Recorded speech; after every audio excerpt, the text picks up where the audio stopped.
Commission করবার জন্য জুলাই বিপ্লবের তরুণেরা জীবন দেয় নাই। আপনারা সরকারে বসেছেন যাতে করে বাংলাদেশে আর ফ্যাসিবাদ ফিরে আসতে না পারে। আপনাদের দায়িত্ব শুধুমাত্র সেই সংস্কারগুলি করা যে সংস্কারের মাধ্যমে বাংলাদেশে ফ্যাসিবাদের পুনরুত্থানের পথ আমরা বন্ধ করতে পারবো। ডক্টর ইউনূস সরকারের প্রতি আমার বাংলাদেশের একজন প্রবীণ নাগরিক হিসেবে পরামর্শ থাকবে, আপনারা অপ্রয়োজনীয় ইস্যু তৈরি করবেন না। আপনারা রাষ্ট্রের সম্পদ এবং সময় নষ্ট করছেন। হেফাজতের তরফ থেকে কিংবা ভিকটিমদের তরফ থেকে এখনো 2013 সালের শাপলা গণহত্যার জন্য যে মাস্টার মাইন্ড ছিল সেই দানব ফ্যাসিস্ট শেখ হাসিনার বিরুদ্ধে মামলা দায়ের করা হয় নাই।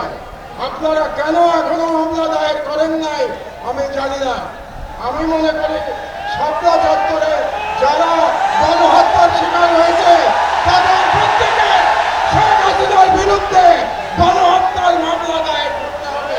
এটাই এক নম্বর দাবি। আমরা মুসলমান, উম্মার প্রতি আমাদের ভালোবাসা থাকতে হবে। তাই গাজার শহীদ এবং কাশ্মীরের মুসলমানদের উপরে যে জুলুম চলছে তার বিরুদ্ধে আমাদের ঐক্যবদ্ধভাবে আন্দোলন চালাতে হবে। আপনারা নারী নীতি নিয়ে প্রশ্ন তুলেছেন। এ ব্যাপারে প্রথমে ডক্টর ইউনূস সরকারের প্রতি আমার একটি প্রশ্ন আছে যে আপনারা কেন অপ্রয়োজনীয় ইস্যু তৈরি করছেন? নারী কমিশন করবার জন্য জুলাই বিপ্লবের তরুণেরা জীবন দেয় নাই।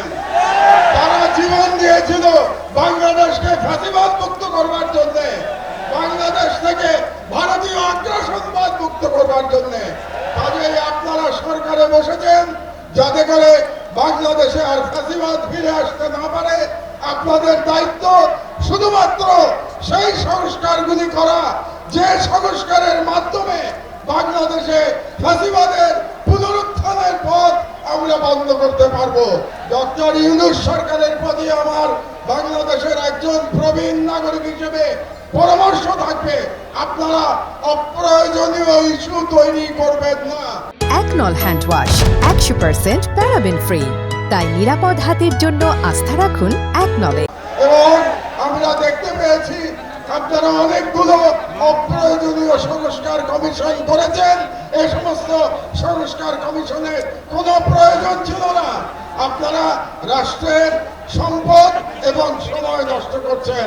আমার অনুরোধ, এই সমস্ত কমিশন আপনারা বাতিল করে দেন। এই সমস্ত কমিশনের কোনো প্রয়োজন নাই। আর আলেম ওলামাদের কাছে আমার নিবেদন, আপনারা নারী নীতি নিয়ে লড়াই করতে গিয়ে বৃহত্তর লড়াই থেকে সরে যাবেন না। আমাদের বৃহত্তর লড়াই ভারতীয় সাম্রাজ্যবাদের বিরুদ্ধে লড়াই। আমাদের বৃহত্তর লড়াই ইসলামের জন্য আমাদের লড়াই। আপনারা যদি নারী নীতির মতো একটা ইস্যু নিয়ে আন্দোলন করেন তাহলে আমাদের যে বৃহত্তর আন্দোলন এটা ক্ষতিগ্রস্ত হবে। কাজেই নারী নীতির অবশ্যই আপনারা প্রতিবাদ করবেন, কিন্তু তার মানে এই না যে আমরা মূল লড়াই থেকে সরে যাব। মূল লড়াই থেকে আমাদের সরে যাওয়া যাবে না। এই জন্য আপনাদের কাছে আমার আহ্বান, আপনারা ঐক্যবদ্ধ থাকবেন।